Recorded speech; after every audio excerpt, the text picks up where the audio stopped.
Olá, seja bem-vindo ao canal Eduardo dos Souza Oficial. Deus abençoe grandemente a sua vida, Deus abençoe a sua casa, Deus abençoe a sua família.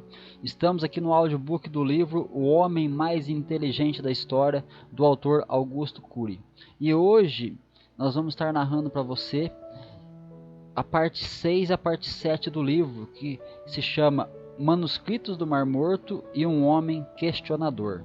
Você que tem acompanhado cada áudio, não perca nenhum áudio, porque eu tenho certeza que ao final desse livro você vai ser muito impactado, porque esse livro é maravilhoso. E você que está acompanhando o canal, ainda não é inscrito, se inscreva, compartilhe, deixe o seu like, deixe seu comentário, compartilhe com seus amigos, com seus familiares, porque eu tenho certeza que muitas pessoas vão ser tocadas pela mensagem desse livro. Então que Deus abençoe grandemente a sua vida e vamos então para a leitura do livro e que você seja abençoado em nome do Senhor Jesus. Manuscritos do Mar Morto. Marco Polo e Sofia chegaram ao imenso hotel. Ao passarem pelo saguão conversavam de forma alegre e suave.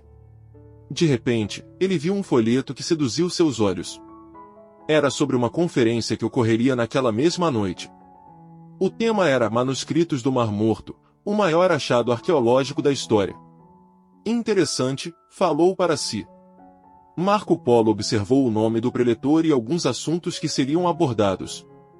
Seus olhos brilharam. Tinha curiosidade de aprofundar seu conhecimento sobre os manuscritos, mas não sob o ângulo religioso. Lembrou-se de Ana, sua esposa. Deu um prolongado suspiro, fez um solene momento de silêncio. Sofia observava. Curioso com o tema? Sim. Despediu-se de sua assistente e os dois combinaram de jantar juntos após o descanso. Estava fatigado. O trabalho intelectual, por mais prazeroso que fosse, era desgastante.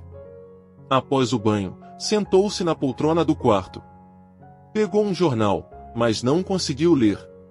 Sua mente estava fixa na conferência que o folheto anunciava. Pensou aqui, refletiu acolá, hesitou por instantes, mas, inquieto, ligou para Sofia. Estou pensando em ir à conferência sobre os manuscritos do Mar Morto. Começa em 30 minutos. Se estiver disposta, gostaria de convidá-la. Jantaremos depois do evento. O que acha? Ela abriu um sorriso. Proposta aceita. 10 minutos depois estavam num táxi a caminho do local indicado no folheto. Chegaram em cima da hora. O conferencista, o professor Moisés Abraham, era arqueólogo da Universidade de Jerusalém, um PhD respeitado. Havia cerca de 70 pessoas no anfiteatro para ouvi-lo. Marco Polo sentou-se na última fileira. Não queria se expor. Os manuscritos do Mar Morto são uma coleção de centenas de textos que estavam encravados nas cavernas de Qumran, no Mar Morto. Foram encontrados logo após a Segunda Guerra Mundial, entre o final dos anos 1940 e durante a década de 1950. São cópias rigorosas dos textos sagrados hebraicos, realizadas por uma casta de judeus, os essênios, que viveram há mais de 2000 anos, no século II a.C. representam, portanto, os maiores achados arqueológicos da literatura mundial, contou o Dr. Moisés com propriedade. A plateia ficou impressionada pela longevidade dos textos e pela obsessão dos essênios em fazer cópias fiéis das antigas escrituras. Em seguida o Dr. Moisés explicou: os manuscritos são certamente a versão mais antiga da Bíblia hebraica. Só não contém os livros de Esther e de Nêemias. Seus copistas viviam na clausura e sua fidelidade aos textos originais era tão grande que descartavam todas as versões com erros ortográficos. Provavelmente viviam em pleno silêncio enquanto realizavam essa magna tarefa. Marco Polo ficou impressionado com o que ouviu. Após a exposição, a sessão de perguntas do público foi aberta. Depois de se apresentar brevemente, falou: Doutor Moisés, estou realmente surpreso com a sua exposição. Sempre fui crítico da manipulação dos tradutores ao longo dos séculos. Eles são vitais numa sociedade, mas há uma expressão italiana: tradutores, traidores. Sempre pensei que os textos bíblicos da atualidade haviam sido modificados pelos copistas e religiosos ao longo dos séculos, seja inconsciente ou conscientemente. Marco Polo tinha esse conceito em mente não apenas porque era um pesquisador de biografias antigas, mas também porque era escritor. Alguns de seus livros não tinham sido traduzidos de forma adequada para outras línguas, gerando confusões e interpretações dúbias ou equivocadas. Sou escritor, sei que traduções podem mutilar uma obra, completou o psiquiatra. Sua surpresa, Dr. Marco Polo, é a mesma que calava em minha mente. É muito fácil introduzir nossas cores e sabores quando copiamos ou vertemos os textos para outras línguas. Todavia, para espanto da arqueologia, as versões mais antigas que tínhamos do Antigo Testamento datavam dos séculos 9 e 10 depois de Cristo, e essas versões são exatamente iguais às feitas um milênio antes pelos essênios. No século II a.C., Marco Polo ficou impressionado com esse achado arqueológico. Como era pesquisador, sempre usava a arte das perguntas como bisturi para dissecar conhecimentos mais profundos. Detestava respostas prontas. Sob o olhar espantado de Sofia, começou em seguida a bombardear o Dr. Moisés com seus questionamentos. Qual é a história da formação dos essênios? Quais foram seus projetos de vida? Que motivação consciente e inconsciente os controlava? Com quem aprenderam a escrita? Suas relações interpessoais eram regadas à generosidade ou à competitividade? Como se constituía sua hierarquia social? O Dr. Moisés sorriu. Já tinha ouvido falar do Sr. Dr. Marco Polo. Sua avalanche de perguntas expressamente de um cientista insaciável e exigente. Desculpe-me. Não sei aprender de outro modo, brincou Marco Polo. Sinto muito, mas não tenho muitas respostas. Há mais de 20 anos estudo essa misteriosa casta judaica, mas quase não há relatos sobre os essênios. Provavelmente eram cultos, viviam na clausura e com rigor comportamental extremo, o que evidencia uma motivação incontrolável para cumprir seu projeto de vida. Preservar esses escritos para as gerações seguintes era seu legado para o mundo. De repente Alberto Mullen, renomado teólogo do Vaticano, que participava da plateia, tomou a palavra e também questionou. Os essênios aguardavam a vinda do Messias? Alguns textos que escreveram falavam sobre o Messias, indicando que esperavam, sim, sua vinda, comentou o arqueólogo. Nesse momento Thomas Hilton, um professor americano, doutor em teologia, completou as dúvidas. Há um texto no Evangelho de Lucas, no capítulo 3:15, que diz que os judeus daquele tempo tinham grande expectativa pela vinda do Messias. Será que esse fenômeno religioso, associado às tensões políticas e econômicas da época, não motivou os essênios a encravar várias cópias nas montanhas? Sua tese é interessante. Sem dúvida fenômenos poderosos estavam na base da motivação dessa casta, que abandonou tudo, inclusive sua vida secular, para se dedicar a essa empreitada solitária. Marco Polo achou inteligentes as intervenções do Dr. Thomas e do Dr. Alberto. Mas, mais uma vez, mostrou as fagulhas do seu ateísmo. Desculpem-me, mas, em qualquer época em que a tirania impera, o povo busca um salvador. Além disso, como esperavam a vinda do Messias se, ao mesmo tempo, fizeram inúmeras cópias para serem achadas por outras gerações? Não parece racional. Os teólogos se entreolharam. O doutor Thomas se defendeu. Mas o que é racional?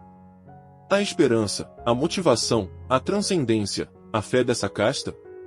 Os essênios, com medo de perseguição política, poderiam ter feito cópias para eles mesmos ou para seus filhos. Medo é uma velha desculpa, apontou Marco Polo. Os manuscritos do Mar Morto são um cardápio de respostas temperadas com muitas dúvidas, tentou abrandar Dr. Moisés. E assim terminou a conferência. Marco Polo adorava ser desafiado. Foi uma noite maravilhosa. Em seguida, ele e Sofia foram procurar um restaurante para jantar. No meio da refeição, o psiquiatra comentou: na filosofia, a dúvida é o princípio da sabedoria. Ela esvazia o espírito humano e nos leva a ver o mundo sob outras perspectivas. Sem ela, usamos antolhos, como os animais de uma carruagem. Um pensador é rápido em perguntar, mas lento para responder. Mas a metralhadora de suas perguntas assusta, observou Sofia. Marco Polo sorriu e acrescentou: a ditadura das respostas é cruel. Cientistas, educadores e religiosos Frequentemente são viciados em responder sem antes se questionar. Não formam pensadores, e assim tiveram uma agradável conversa. Depois do jantar foram para o hotel. Passariam mais alguns dias em Jerusalém. Queriam explorar a magna e misteriosa cidade, palco de sonhos e pesadelos, de paz e guerras. Frequentemente Marco Polo ligava para seu filho. Queria saber como estava evoluindo o tratamento. Filho, como está? Me repensando. Está gostando dos psicólogos? São interessantes. Mas não sinto nenhuma alegria. A abstenção da droga gera uma reação depressiva. Lute pela sua vida, Lucas. Ela é seu maior tesouro. Há educadores na comunidade terapêutica. Sim. Todos eles passaram pelo mesmo caos. Me dão muita força. Nunca se esqueça de que os maiores cárceres não estão nos presídios, mas em nossa mente. E assim a conversa se estendia. Está gostando de Jerusalém, pai? Muito. Nesse momento Lucas se lembrou da mãe. Mamãe Amária, estar aí. E começou a chorar. Marco Polo ficou emocionado também. Seus olhos ficaram úmidos. Não tenha medo de lembrar nem de falar de sua mãe. Nem tenha medo de chorar. Os grandes homens choram, e depois terminaram um confessando que amava o outro. No dia seguinte, quando chegaram de um passeio, Sofia viu um folheto sobre outra conferência de teólogos renomados. O tema era as biografias de Jesus, realidade ou fantasia? De imediato ela foi seduzida. Veja, Marco Polo, que tema interessante. Ele fitou os olhos dela e jogou-lhe um balde de água fria. Sinto muito, não estou motivado, falou claro e convictamente. Lembre-se da conferência da ONU. Você foi instigado a pesquisar a mente de Jesus. Instigado inclusive por você, mas não tenho interesse no momento. Sofia não gostou de sua negativa, afinal de contas no dia anterior ela aceitara o convite dele. Poderia ter sido um pouco mais delicado. Repensando sua indelicadeza, Marco Polo, ao sair do elevador, disse-lhe, ok. Aguardo você às 19 horas no saguão do hotel. Não se sinta obrigado. Irei, mas não convém, afirmou. Por quê? Metralhadora de perguntas. Lembrou ele. Ela entendeu o recado. Marco Polo não se calaria, tinha grande chance de questioná-los. Palestrantes e tumultuar o ambiente. Abalar mentes rígidas era uma de suas especialidades. Sofia admirava seu professor, mas ficou realmente preocupada. Ele parecia incontrolável quando começava a questionar tudo e todos. Parecia que Sócrates e Marco Polo bebiam da mesma fonte, muito embora Sócrates não fosse ateu, ao contrário, ao ser condenado a tomar cicuta, o veneno que o calaria, ele protestou dizendo que continuaria filosofando na eternidade. Marco Polo não queria saber do futuro, mas debater no presente. Um homem questionador. Chegando ao local do evento, sentaram-se na última fileira como no dia anterior. Sofia respirou lentamente. Olhou para Marco Polo e o viu tenso. Havia 55 pessoas presentes. Logo reconheceram os preletores, o professor Dr. Alberto Mullen, teólogo do Vaticano, tão respeitado que algumas pessoas torciam para que um dia ele fosse papa. O outro conferencista era Thomas Hilton, protestante, doutor em teologia por Harvard, escritor renomado. Não eram eles que estavam na conferência sobre os manuscritos do Mar Morto, indagou ela. Sim, confirmou Marco Polo um tanto sisudo. Ouviram muitas coisas sobre achados paleográficos, arqueológicos, geográficos, sobre os evangelhos. Sofia pensou que Marco Polo talvez estivesse gostando, mas o gênio incontido se mantinha calado, sem que sua expressão denunciasse nada. O Dr. Thomas terminou sua fala tocando num assunto muito sensível para os dois psiquiatras. As biografias de Jesus Cristo falam sobre a superação da morte, uma esperança para os mortais e um assunto que escandaliza a medicina e as demais ciências. Logo após a fala dos conferencistas, abriu-se um espaço para perguntas e debates. A doutora Sofia, com ousadia, comentou, O fim da existência está na essência da mente humana. Ele permeia a maioria das doenças psíquicas. A síndrome do pânico, as paranoias, ideias de perseguição e as fobias só existem porque somos mortais. Marco Polo ficou analisando sua colega. Ele se levantou e comentou, uma observação sutil e inteligente, doutora Sofia. E completou o raciocínio dela, a condição frágil e mortal do ser humano movimenta a indústria dos seguros, as forças armadas, a medicina, os mecanismos de segurança dos aparelhos, os filmes de Hollywood, enfim, é responsável direta ou indiretamente por mais de 2/3 do PIB mundial. A plateia observava com distinta atenção os dois cientistas. O Dr. Thomas Hilton, impressionado, acrescentou: esse questionamento é interessante. De fato, a história de Hollywood teria de ser reescrita se não houvesse o fenômeno da morte. As armas, as perseguições, o terror, a ação, os super-heróis se nutrem de nossa fragilidade existencial. Sofia, animada, ainda comentou, mais de 10 trilhões de células constituem o corpo humano, e nenhuma delas está programada para morrer. Mecanismos cerebrais são acionados lançando uma onda de hormônios na corrente sanguínea e produzindo taquicardia e aumento da ventilação pulmonar, tudo para que o ser humano fuja de uma situação de risco. O debate parecia transcorrer de forma brilhante até que Marco Polo sentenciou: as religiões também são um mecanismo de fuga das situações de risco. Silêncio geral na plateia. Alguns ficaram chocados com sua tese. Mas, para espanto de Marco Polo, o doutor Alberto disse: obrigado por sua honestidade. Mas nem toda fuga é ruim. Diante da inevitabilidade da morte, a religião é uma fonte inesgotável de esperança. Depende.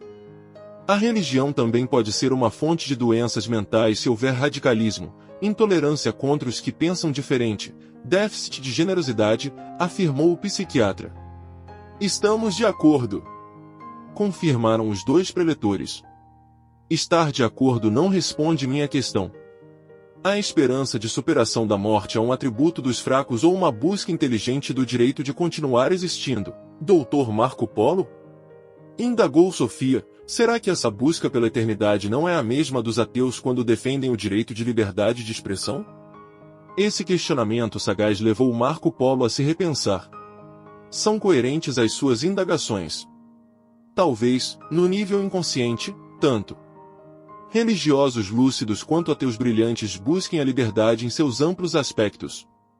Em seguida se voltou para os preletores, e, se a liberdade nos é tão cara, é sobre os alicerces dela que tenho de ser sincero. Embora os senhores conferencistas sejam inteligentes, não me convenceram de que os evangelhos não tenham sido biografias escritas por homens com motivações políticas. O Dr. Thomas Hilton respondeu: foram escritos por homens, mas inspirados por Deus. Mais de 2 bilhões de seres humanos creem nisso. Mas Marco Polo rebateu: inspiração divina entra na esfera da fé. Quando a fé fala, a razão se cala. Mas, como sou um homem da ciência, não consigo me calar. Por isso pergunto aos senhores: como se formou a personalidade de Jesus? Ele tinha reações depressivas ou ansiosas? Sabia gerenciá-las? Era resiliente? Tinha autocontrole nos focos de tensão? Passou por testes de estresse? Sabia filtrar estímulos estressantes? Sua inteligência era brilhante ou opaca? Formava pensadores ou repetidores cegos de informações? Quais eram suas principais teses psicológicas? E, depois de metralhar os dois conferencistas com essas indagações, concluiu: saio daqui um pouco mais culto, mas ainda ateu. E com mais dúvidas do que quando entrei. O Dr. Thomas e o Dr. Alberto ficaram atordoados com essa sequência de questionamentos. Eles nunca tinham estudado essas áreas do personagem que amavam. Marco Polo chocou a plateia. Sinto muito, disse a todos. Depois olhou para Sofia, que estava atônita, e comentou: eu lhe disse que era melhor que eu não viesse. E foi saindo do recinto, deixando-a. Ela se levantou para acompanhá-lo. O Dr. Alberto, ao vê-lo indo em direção à porta, comentou: Newton e Einstein acreditavam em Deus. Voltando-se para ele, Marco Polo rebateu-o novamente. Os físicos são mais emotivos, passionais, enquanto nós, médicos, com destaque os neurocientistas, somos mais racionais. Deu mais alguns passos, parou de novo, olhou para os dois conferencistas e proferiu suas últimas palavras para uma plateia perplexa. Todos os dias crianças morrem de fome, jovens perdem a vida por causa de drogas, pais sucumbem ao câncer. Se existe um Deus, qual a razão de seu silêncio? Mas meu ceticismo vai além desse cálido silêncio. Porém não tenho o direito de desconstruir aquilo em que creem. É melhor que eu mesmo conviva com meus fantasmas mentais. Sofia estava de pé. Não sabia o que dizer ou como proceder. Após falar, Marco Polo continuou se dirigindo à porta de saída. Todavia o Dr. Thomas o provocou. Nem todas as biografias de Cristo foram escritas por judeus. Por que não estuda a biografia escrita por um grego erudito? Marco Polo interrompeu sua marcha. Em seguida o Dr. Alberto o instigou. Mais ainda, estivemos em sua conferência patrocinada pela ONU sobre gestão da emoção. Marco Polo se virou para ele, que arrematou. Instigaram você a estudar a mente de Jesus sob a perspectiva das ciências humanas. Já que você é um neurocientista, por que não estuda a única biografia de Jesus produzida por um médico? Marco Polo respirou fundo. Pego de surpresa, indagou. Um médico? Quem é o autor? O Dr. Lucas, respondeu o teólogo de Harvard, referindo-se ao evangelho escrito pelo parceiro de Paulo. Marco Polo lembrou-se mais uma vez de Ana. Nesse momento, num ato incomum, ele decididamente disse: se me derem os escritos do Dr. Lucas em várias versões, vou estudá-los, sim. Sofia relaxou seu semblante e sorriu. Depois do fim do evento, todos os participantes saíram, restando apenas os quatro, Marco Polo, Sofia, Thomas e Alberto. Marco Polo comentou: já que vocês me desafiaram, proponho fazermos uma mesa redonda para estudar a mente de Jesus. Sofia será a moderadora, o Dr. Alberto e o Dr. Thomas serão os dois teólogos de um lado da mesa e dois neurocientistas ateus. Eu e um amigo estaremos na posição oposta. 2 ateus contra 2 teólogos. Indagou o Dr. Thomas. Não contra, mas num caldeirão de debates. Para que não seja um conteúdo débil e pouco produtivo, me proponho a estudar disciplinadamente, de manhã e à tarde, os principais textos da biografia do Dr. Lucas. A cada noite nos reuniremos para debater minhas conclusões. Os dois ilustres teólogos sentiram-se honrados e, ao mesmo tempo, desafiados. Escolheram um ambiente calmo para fazer a mais incrível viagem, estudar algumas camadas da inteligência do mais incrível personagem da nossa história. Marcaram os debates numa sala da Universidade de Jerusalém. Entusiasmado, o notável teólogo do Vaticano comentou: sabemos que você é um pesquisador do processo de construção de pensamentos e de formação de pensadores. Sentimos-nos honrados em estudar o Evangelho de São Lucas com você. Desculpe-me, Dr. Alberto, não me sinto honrado em estudar o Evangelho de São Lucas, mas do homem Lucas, com suas possíveis loucuras e sanidades, sua serenidade e superficialidade. Você, Dr. Alberto, representa o catolicismo, e você, Dr. Thomas, o protestantismo, não é mesmo? Pois bem, só aceitarei esse debate se ele for livre, sem religiosidade, sem holofotes, sem freios, sem medo de discutir e colocar em xeque qualquer ideia, dogma ou conceito. Vamos debater Jesus sob o manto da psicologia, da sociologia e da psicopedagogia. O Dr. Alberto e o Dr. Thomas se entreolharam, engoliram em seco e confirmaram: aceitamos as condições. E Marco Polo, honesto, comentou: mas há o risco de que, depois desse debate, descubram que a inteligência de Jesus é destituída de profundidade e complexidade. Mas também é possível que ocorra o contrário, que seu ceticismo possa implodir, desafiou o Dr. Thomas.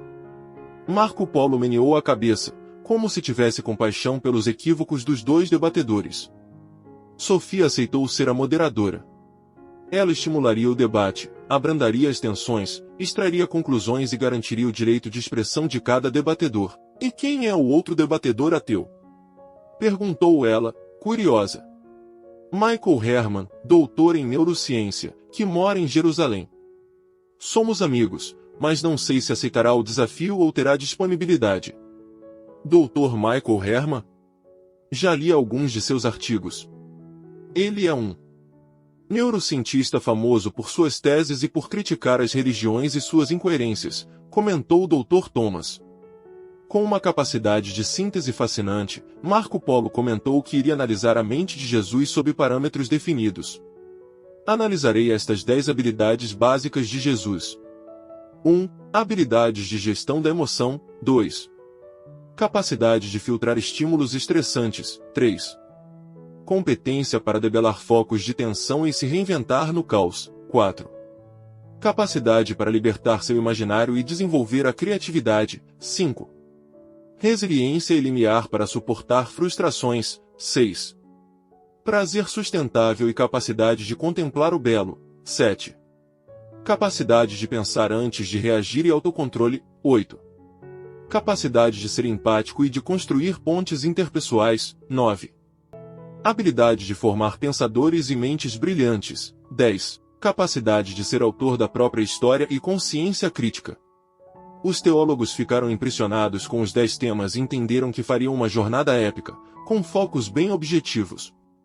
Estavam animados com a possibilidade de conhecer Jesus sob ângulos em áreas provavelmente inéditos. Mas não deixaram de sentir um frio na espinha. O resultado parecia imprevisível. Sofia sabia que Marco Polo tinha uma grande capacidade de analisar detalhes subliminares que poucos enxergavam. Era um pensador extremamente detalhista. Foi assim que se tornou o primeiro neurocientista e médico psiquiatra a arriscar-se numa empreitada como aquela. Não tinha a mínima ideia do que o aguardava. No caminho para o hotel, pegaram um táxi. O motorista era sisudo, não. Expressava um único sorriso e mal conversava. Marco Polo deu o endereço e o homem começou a dirigir. No meio do trajeto, algo imprevisível aconteceu. Um carro passou por eles em sentido contrário, deixando o taxista preocupado, pois o motorista parecia empunhar uma metralhadora.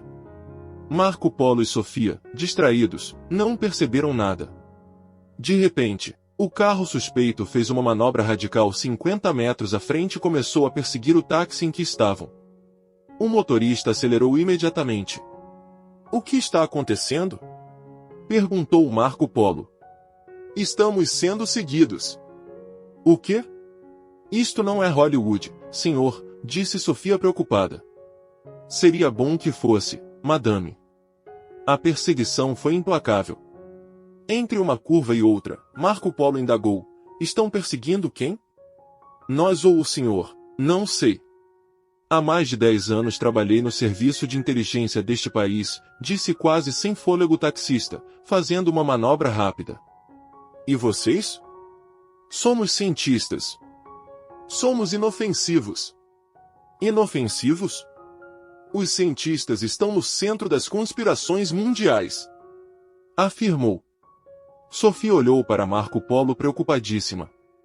Testa franzida, coração galopante, pulmões estressados, ela apertou suas mãos como quem se agarra para não cair num penhasco. Nesse exato momento o motorista perdeu o controle e bateu em outro carro.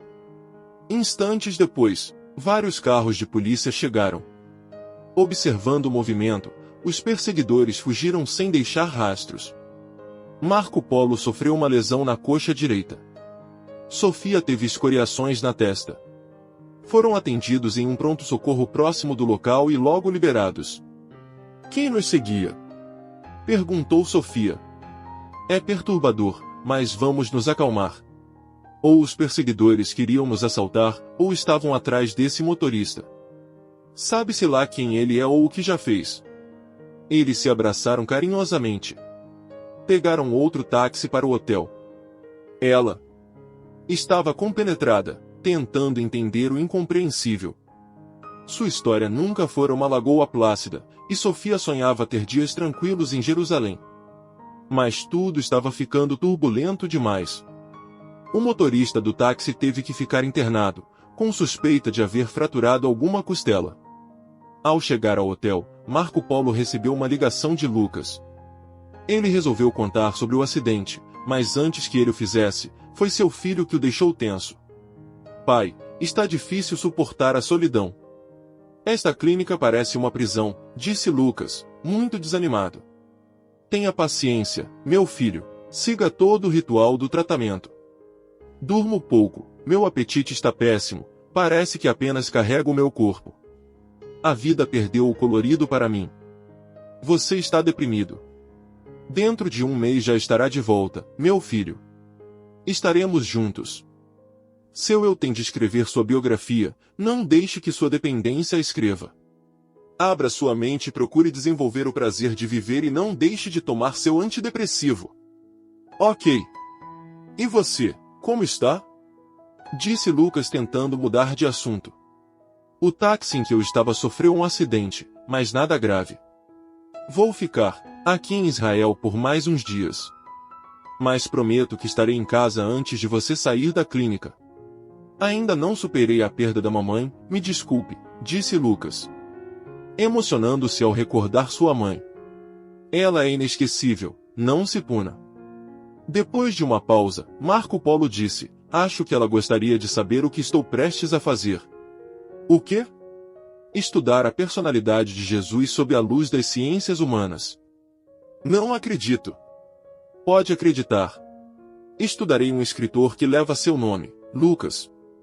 Lucas, o que escreveu o Evangelho? Sim. Depois eu conto os resultados. E, assim, pai e filho se despediram. No dia seguinte, Marco Polo ligou para Michael e falou sobre o projeto. Aceita participar desse debate, meu amigo? Eu admiro você, Marco Polo, já até recebi sua ajuda, mas entrar nessa seara é uma fria. Por quê, Michael? Somos racionais, enquanto que esses religiosos não completou seu pensamento. Mas pode ser uma experiência intelectual interessante. Uma pausa em nossa cansativa atividade acadêmica e de pesquisa. Estudar a mente de Jesus? Mas a inteligência dele pode contribuir para as universidades e a ciência? Não creio. Tem ideias interessantes? Difícil, falou, cheio de preconceitos, depois acrescentou. E, além disso, seus estudos sobre a mente humana, associados às minhas críticas, poderão desencaminhar esses religiosos. O Papa não vai gostar disso, brincou. Mas o Dr. Thomas e o Dr. Alberto são pontos fora da curva, são teólogos muito inteligentes, insistiu Marco Polo. Bom, será interessante vê-los beijar a lona nesse debate. Aceito. E se despediram. Marco Polo recebeu o livro de Lucas, o terceiro evangelho, em várias versões. A mesa do quarto de hotel era pequena para acomodar tantos textos. Nos dias que se seguiram, ele se levantava de manhã e começava a estudar. Só parava ao entardecer. Nunca os alicerces de um intelectual foram tão abalados, ao mesmo tempo, nunca renomados teólogos haviam percebido que conheciam tão poucos textos nos quais juravam ser peritos.